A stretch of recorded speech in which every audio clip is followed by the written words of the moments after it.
Rio Ferdinand oo magacaabay laba xidig oo ka sareysa Mohamed Salah taariikhda Premier League.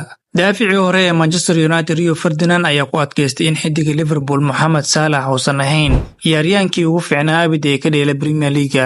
Salah ayaa xil ciyaareed cajiib ah la qaadanaya Reds isagoo durba dhaliyay 25 gool isla markaana 16 kala caawiyay kaliya 27 kulan oo u saftay kooxdiisa. Xidiga reer Masar oo 32 jir ah ayaa mar kale gool caawiyay kulankii xalay ee Liverpool goosh ka gaartay kooxda Newcastle United, taasoo Reds u sahashay inay 13 dhibcood ka sarmarto Arsenal oo kaalinta labaad ku jirta. Salah wuxuu haatan 3 gool iyo 1 caawin kaliya ka hooseeya rikoorkii Erling Haaland ee ahaa 44 gool oo kulkulaanshaha xil ciyaareed gudihiis. Qaab ciyaareedkiisa cajiibka ah ayaa sababay dood ay taageerayaashu ka yeesheen in Salah yahay ciyaaryaankii ugu fiicnaa ee abid ka dheelay horyaalka Ingiriiska.